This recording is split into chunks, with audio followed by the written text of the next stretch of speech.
G'day everyone, I'm Anthony Gordon and I'm hosting a series called Sound is a New 4K for these guys at Zoom.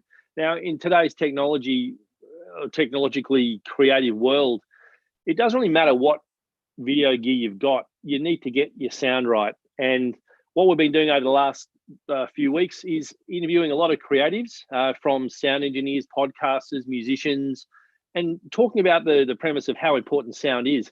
Today we've got someone pretty cool on. We've got Peter John. Don't hold it against him. He's up in Queensland and he's a filmmaker. He's an artist himself. He's an educator. Pete, welcome to the series. Maybe give the viewers a bit of an insight of your diverse world. Oh, how long do we have? How's everyone going? Basically, I've been doing creative things for 20 years plus. And my parents used to say, when are you going to get a real job? And I said, never. And I defied the odds, as most creatives tend to end up doing, and end up making a living from just being creative, really. So now I teach it. I've been teaching it for a few years, teaching how to do music and film, well, more just filmmaking in the music area, but documentary stuff, as well as some surf stuff as well. Everything, all my passions combined, and I just do my passion and then teach people how to do it at the same time. So super fun. I get to travel around the world. I get paid to travel. And yeah, I haven't had a holiday for about 6 years because life's pretty good when you get to do whatever you want. So yeah, that's pretty much a quick rundown. It always seems glamorous. And let's face it, when you do what we do, traveling is a holiday. It's never really a real job, but you've got to do everything. You can't exist in this industry for 20 years if you just have one genre. So when you started out, did you have any idea the journey you were about to go on? No way. So when I started in like it's the late 90s, early 2000s, I did my first music video in a TAFE course I did in 2000. It's for a Melbourne band called Anti-Skeptic. They just started at the time. I played music in a band as well, but I played in a band with the lead singer of Anti-Skeptic, and we went our separate ways. But then I was really interested in doing music videos a long time ago and surf stuff from one of my heroes that I actually got to meet recently, but his name is Taylor Steele. He did a lot of the punk rock type music videos and then put that into surfing. So it was a really cool kind of thing back then. But like you look at that and you're like, how do you even get into that? Coming into an area like in the early 2000s, it's like you had to go somewhere to produce stuff and you couldn't take it with you. Everything was huge. The quality was low. And to get into the cinematic world, it was ridiculous because that was film back then. There was no such thing as digital. And there was no courses. Cinema. There was no courses to teach you camera. There was no courses to teach you editing. There was nothing. You had to predominantly. You would have been self-taught. Yeah, I taught myself, and then when they brought digital editing in, like Final Cut, into the classroom, I was like, this is like 2 years behind. I'm like, what are you guys doing? Like, I took my stuff home to work on it because their stuff couldn't even do it. It was already 2 years behind.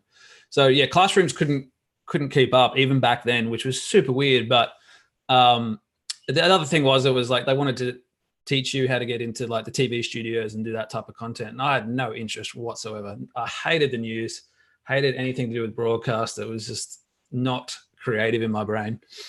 And I wanted to do stuff that was different. And so, yeah, over a period of time, I did a bunch of music videos for my friends' bands and was in the band myself for 10 years. And then finally said, I quit the band 2008, 2009 and said, I'm just going to make music videos. And everyone said, you can't do that.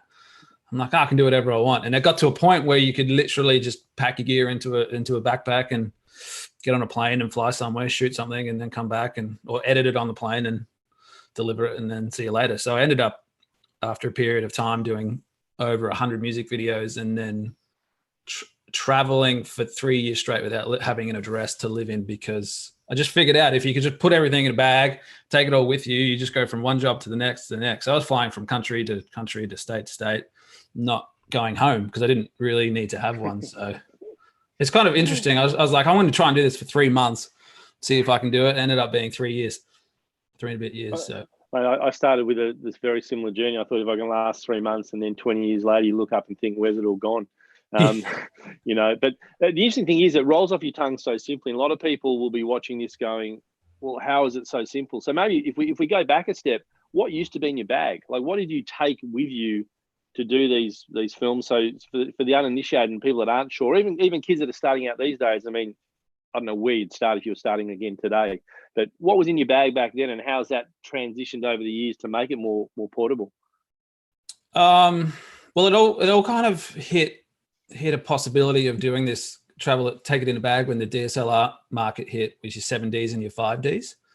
And so I'd be taking around the 7D. There was a Sony FS100. So this is just real tiny cameras that you could fit a couple of lenses in, some mics and some recording gear. And I don't think I can remember how long I've had this Zoom H1 for, but that was like the stable thing. If I'm getting a little bit of ambient audio with everything I'm doing, that was the thing that came with me. And so that's just this tiny little mic that was just super high quality. And so that was in the kit the whole time. There may have been there's a couple of different Rode shotguns in there as well. But yeah, just 2 or 3 lenses that I would use and a couple of little primes. Like I love the little vintage lenses. And but it's changed over time. But it's like you take one thing out because you want to get something new and it's a little bit smaller. So you might get 2 things to replace that. So everything just kind of gets a bit smaller and a bit smaller as you go. And this is actually my webcam is actually my new red Komodo camera, and it's the tiniest little box. It's a 6K that's just super tiny, and it's like, wow, if I can get rid of my other red camera that's a bit bigger, like twice the size, I can probably take 3 of these in my backpack and do everything I need to do. I do a lot of interviews and documentaries now, so it's like you kind of need 2 cameras and a couple of lenses. So yeah, my bags have really stayed the same size. The bags change all the time because you're like, oh, this is a way better one to pull it out quickly and put it up in the locker, and it's way less conspicuous and all sorts of things. And you go through all these different phases, but pretty much the type of gear stays the same. It just, new stuff comes out, you replace it, and it's pretty much the same thing, but it's a better or smaller, lighter version of it. So it's probably the most expensive webcam in history. Yeah. bit of overkill having a red there. What from that perspective, from the creative approach, have you been more of a tech head, or more of looking at your stories and your films? Has the equipment dictated your creative, or has the creative dictated what you put in front of it?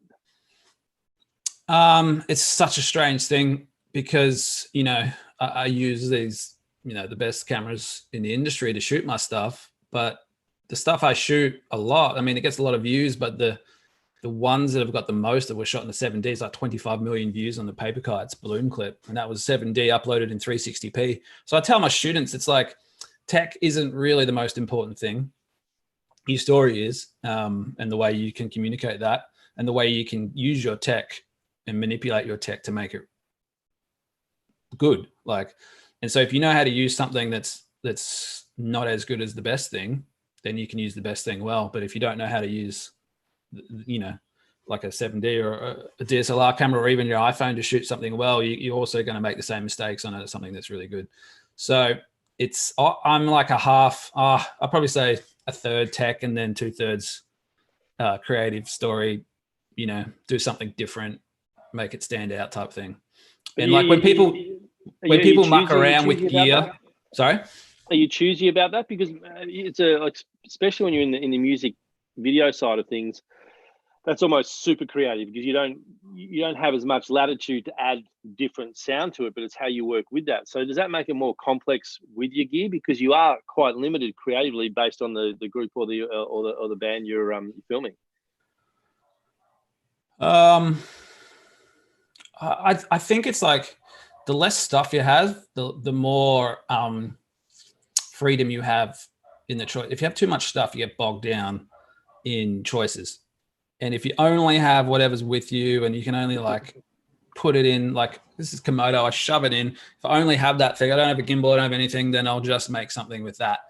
If you have too many choices, you'll just get bogged down. And this is what happens on set a lot, like when a lot of crew come on, if I get them to do gimbals or something like that, if they're just mucking around and they're taking way too long to set up, I just get angry, because I'm like, you're wasting precious time. Like we could do 5 takes decide that one's not good, and then try something else that we didn't think about, and it could come out as the best thing ever. But you've just decided to waste that time trying to set up something that I don't need.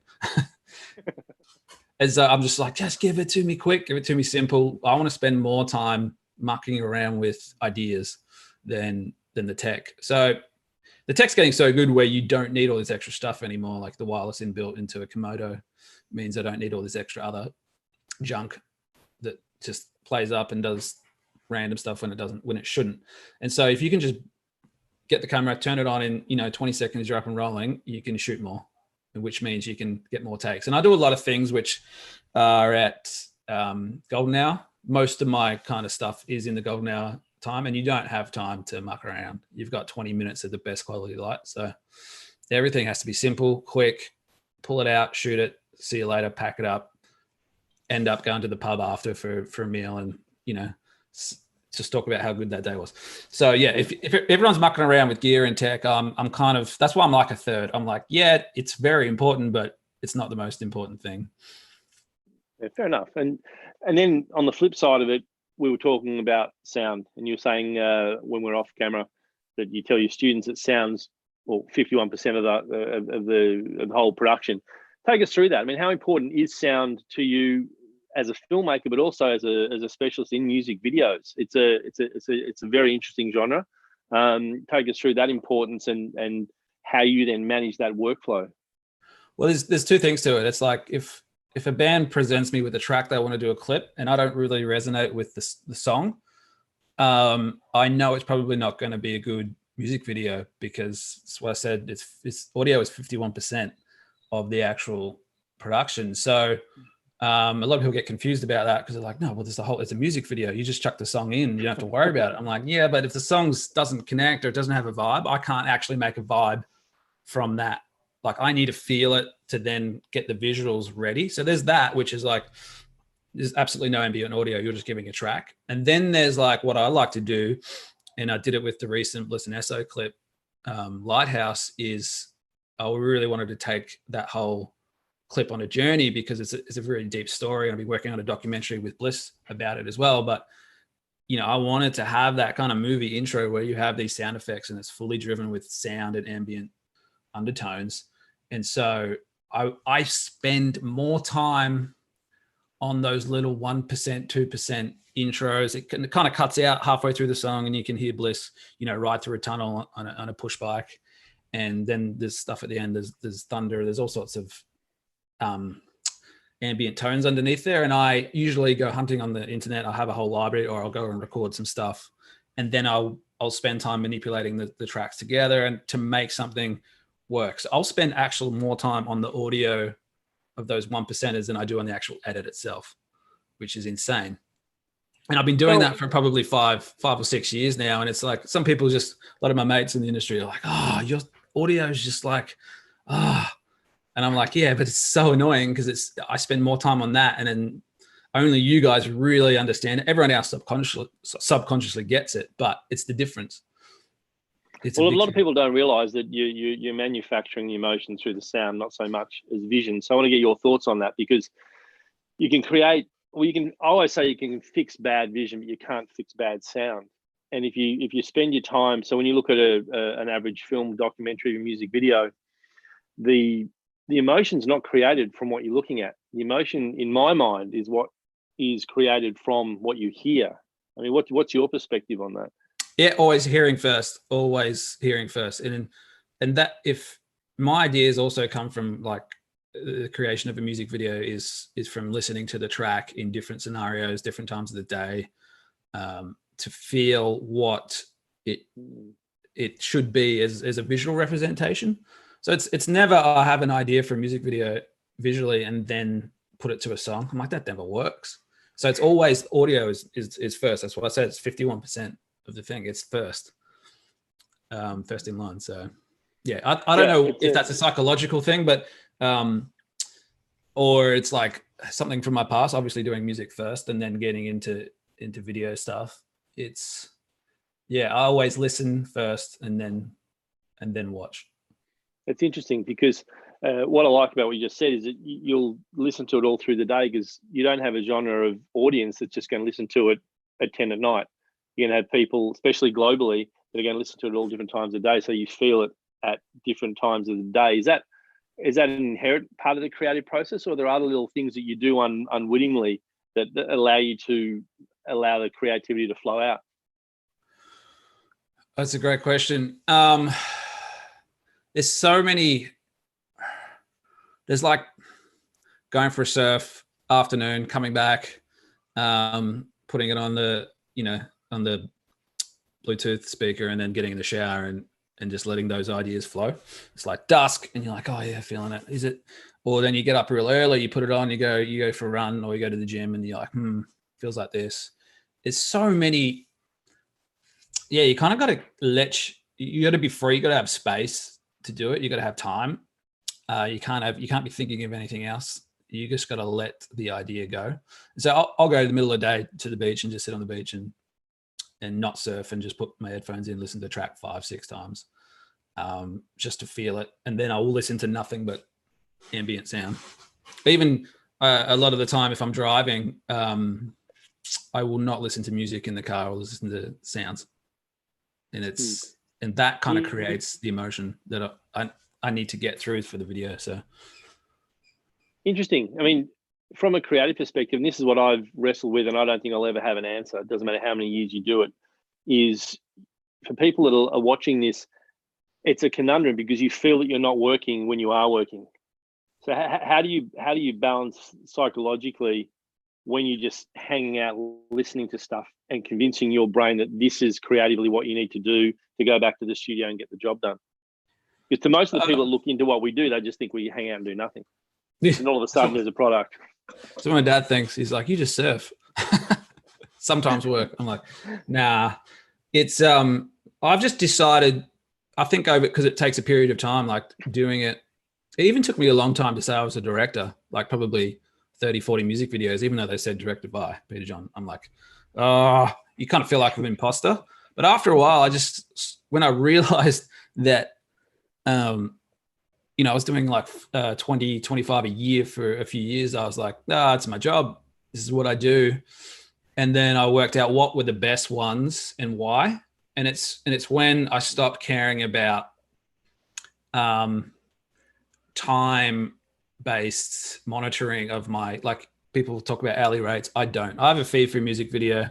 I do run things through some hourly rates, but it's like, I know this takes about X amount of my time, but you're not paying for that. You're paying for my brain space. And so, yeah, when being creative, there's no rule as to when you're going to get the idea. You just have to actually allow time to ponder and then let it go, and then come back, and then maybe have a shower, or you may be going for a ride. You're taking your push bike down or whatever. You're going for a run. You're at the gym and you go, ding, I got it. Yeah, you can't force it. You can't force it. It could be a week. It could be an hour. Or, how do you approach that when you can't force it, yet the world realistically still has deadlines? So you've got something. I mean, do you have any tips or tricks that you force that creative to happen? Well, deadlines are the best thing for people that are creative, because otherwise they never get anything done, or never release anything. So for me, it's like, if I'm doing my own stuff, it's like, all right, I need to put my own deadline on it. And so I need to go hard, do 95% of what it is, break for at least a day, do something else, come back, and then go, all right, I'm going to polish this off. And then that extra 5% that you need to get done is actually really good. But if you just try and get something done, if you force it, you're in a very closed-minded space. It's not going to be authentic and real. It's just going to be a bit of a forced type of thing. So I just learned over time that it's like, I know I've got to get something done in a period of time. And so if it gets lacking and I'm like, I need to do something, I'm like, all right, I'm going to force myself to go and be creative for this period of time.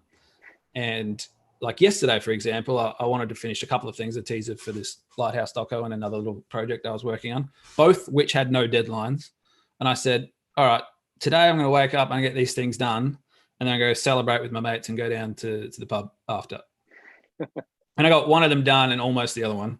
And then I came and I was like, I'll finish the other one this morning before this. And it's like, I always reward myself with something, or if I get this done, it's going to be a good day. So those times are pretty refreshing because I'm not doing anything else. I'm just doing this.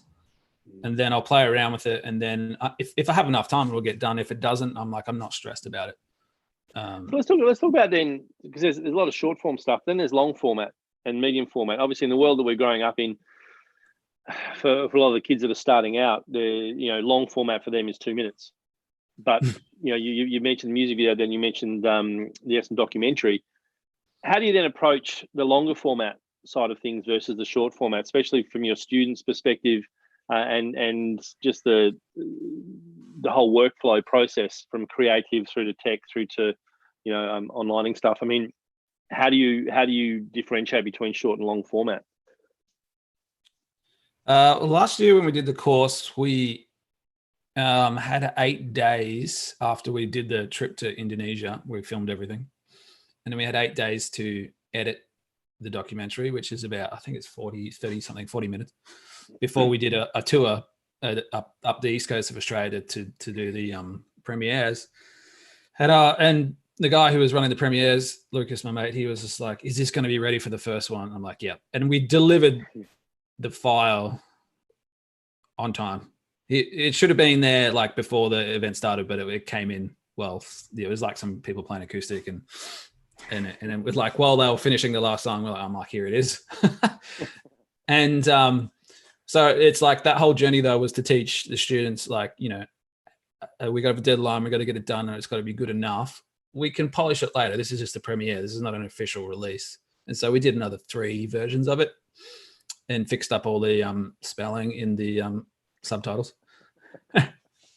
It's like people that were there for the first one, they're like, "Oh, there's spelling mistakes." And I'm like, "You have no idea what we did to get this done." So I did like 8 days at about 14 hours a day in my mate's house in Sydney. And these other guys came in and out while we were doing it. They did certain scenes and put it all together. So it's like, you can do a long form in a short period of time. It may not be as good as it's going to be, but it's like, that would have never have come out and been a product if we, had 3 months to edit it. Because everyone just like kind of bums around. They're like, "Oh yeah, we can do this." And it's like, no, we got scene 1, scene 2, scene 3. I think there's like 12 scenes or something. I can't even remember, but it was like, you do this scene, I'll do these 2, you do that one. So it was just like spreading it around, and then we're looking over each other, and then, all of a sudden it's like midnight. And you're like, "Oh, there's another 16 hours gone and I haven't done half the stuff I was supposed to do." So, but yeah, once you're in that zone, we just set up my mate's house as like a full, 4-bay edit suite, and we just went hard for like that day. It was super fun. And so you just got to look at that as another experience in itself. Like, you can't look at it as a job or something you get done. It's like, this is an experience. It'll never happen again, or it'll happen different next time. But this is what it is. We've got to get it out. Let's just enjoy it and be creative. Otherwise, you'll be like, you'll vomit. Done that a few times in edit suites. The one thing that really stands out is, from a creative perspective and what you do, it seems that, and it's true in the creative industry, what people never get to see, they don't really know they've missed.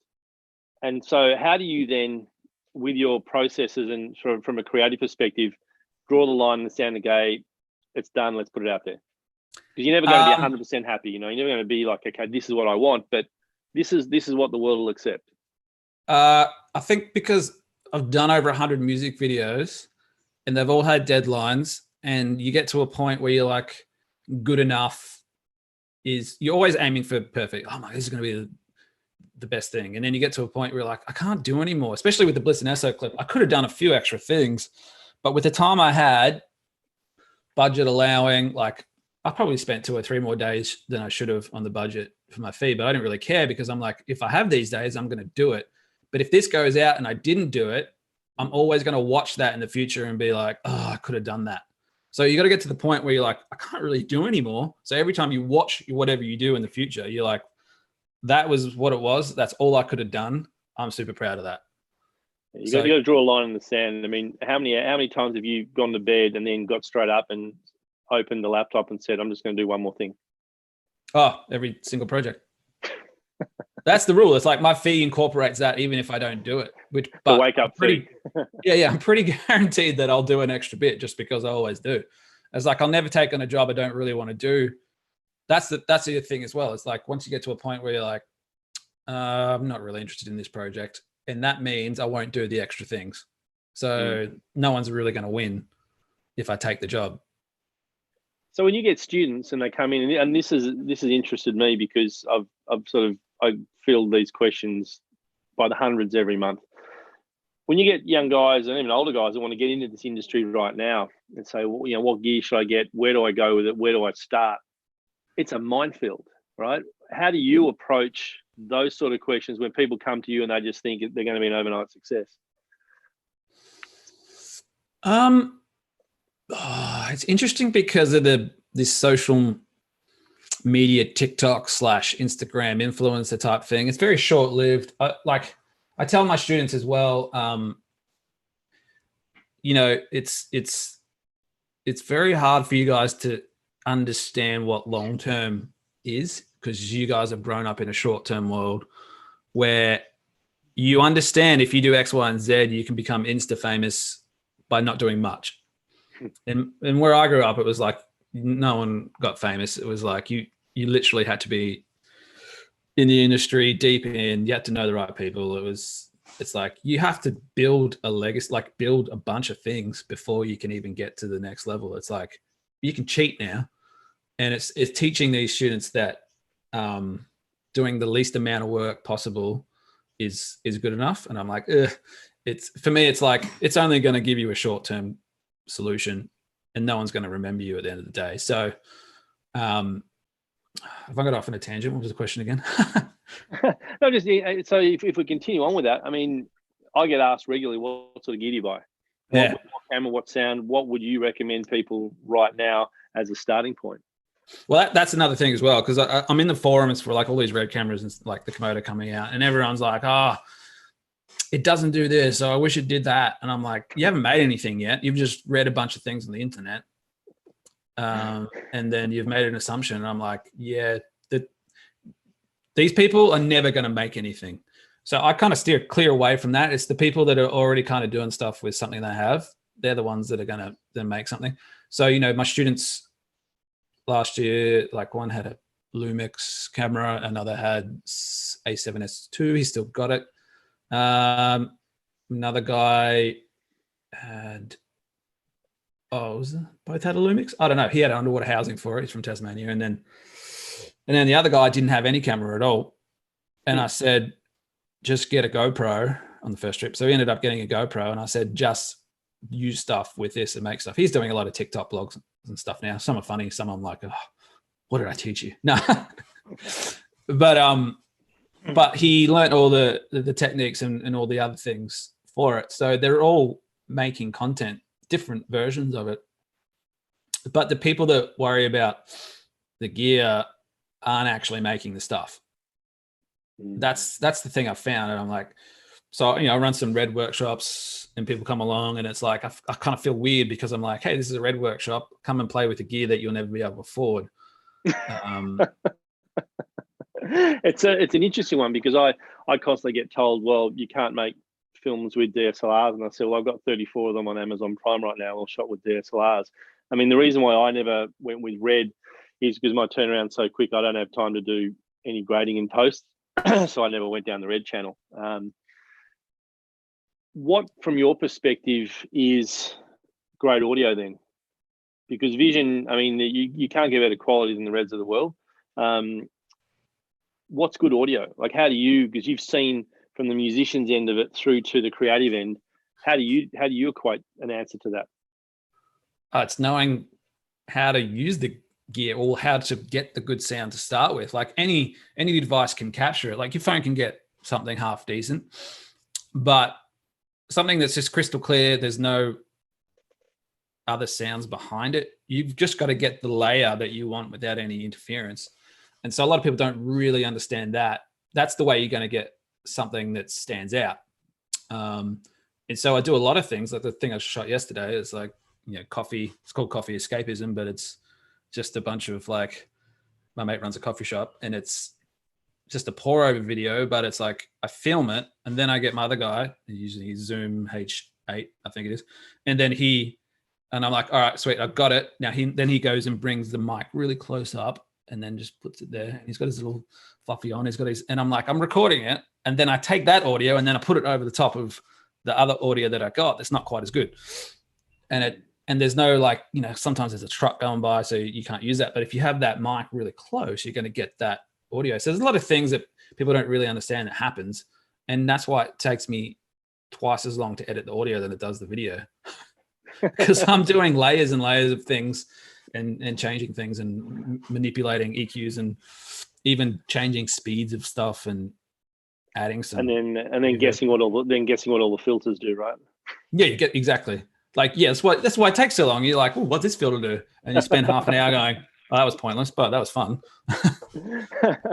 I've always wished that they had like a 3-week compressed sound engineers course for people that get the creative process but don't want to guess what all the filters do. You know, I mean, there's a huge market for that.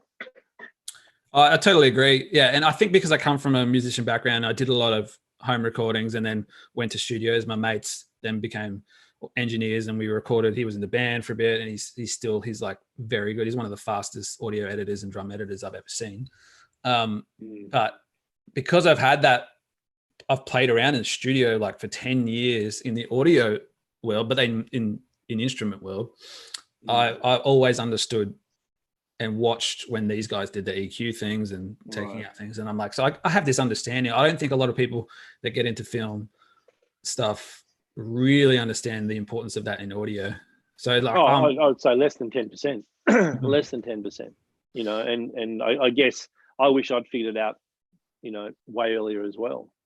And I think, yeah. And obviously being a musician and doing music videos and live concerts and stuff, I understand how it all works. And I watch a lot of people edit stuff and the drums aren't even hitting the drum hit in time. Like they're not even playing the right thing on guitar. And I'm like, well, this kills me. And I talk to my mate in America, we do stuff all the time and we just can't handle it.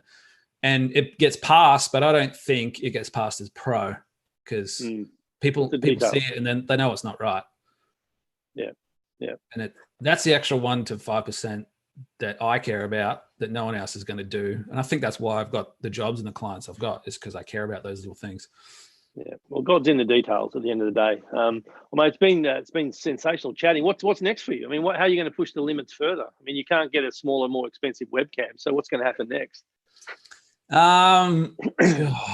Or has Red got something sneakily up their sleeve that's going to come out that's going to be like, wow, it'll put, you know, everyone out of business?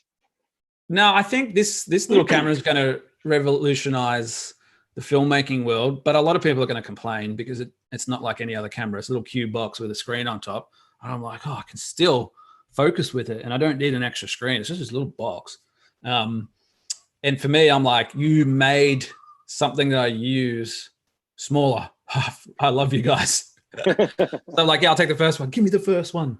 But it fits what I do. And it actually makes it a little bit better. It doesn't do the slow-mo that my other Red does, unfortunately. If it did, it'd take out every other camera in the world.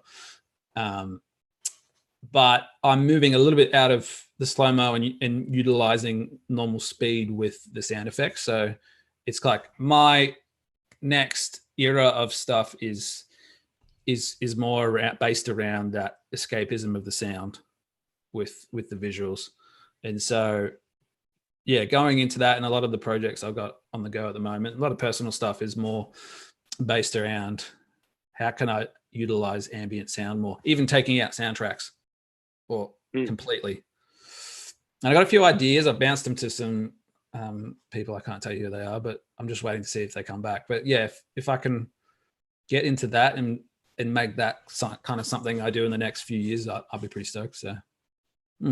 Sensational, mate. Well, it's been really good chatting, and it allowed me to sort of pick someone else's brain in the industry without actually them knowing about it. So you give me a few little tips as well. I mean, is there anything else you want to bring up and chat? Ask any questions of me, or you're comfortable where we're at? I would like to know what made you start this podcast, because I think it's very important. Mate, to be honest, I got sick and tired of every camera coming out trying to be bigger, faster, better. And I can't see any real value in anything above 4K, let alone even 4K, for 99% of the applications. In my entire career, I've been asked to do one 4K job, and all these manufacturers, and I'm sponsored by Canon, but all the manufacturers bring out bigger rigs and bigger sensors, but they're falling down in sound. They're falling down with everything else, and all these most of the clients I've got, or associates, or people that are doing things, they're putting great visuals out, but it holds my attention for 30 seconds because the sound is just terrible. No one focuses on that. I mean, I 90% of all my sound right now from all my interviews is done on the F1. It's a portable thing I take around. I don't do any interviews on camera anymore. It's all just sectional dialogue, so people aren't inhibited by the camera. And people will say, what studios do you use? Like, I don't. I use this little $300 bit of kit. And sound was just frustrating me. And I spoke to the guys at Zoom and Dynamic Music in Australia and said, we've got to start telling people that without the right sound, it makes no difference what camera you've got. I'd rather students that I educate use their iPhone or a GoPro and have great quality sound. It's the same as if you bought a Ferrari and you put shitty tires on it. It just doesn't make sense. So that's where this whole initiative came from, and luckily the guys sort of got on board with it. Yeah, it's awesome. It's been one of my journeys in the last 5 to 6 years, which I'm like, because in music videos you just get the track and you don't have to worry about audio. And then I was like, actually, I really want to worry about this now because I'm bored of doing music videos. When you do 100 of them, you're like, what can be new next? And so adding this extra dynamic of audio escapism. I like to call everything by escapism. It's like you create this ambient atmosphere and you just escape into it. Well, a lot of people don't realize with music videos as well, like going back 15 years, you got a track, you laid it down, you just had to put some crazy visuals to it, and whatever effects package you could afford would go into post. But you've still got to lead people into the story, and you've still got to get people into that track and out of that track, because a lot of the time the track doesn't stand alone and allow that story to happen, right? 100%. And I think that's the funnest bit about it now is like, how can I make this some real ambient, just like adventure? Yeah. You get the first 30 seconds right. It's like, call it sexual chocolate. It's just nuts. And the rest of it you can then fuck up the next minute at least. If you get the first 30 seconds right of something like that, you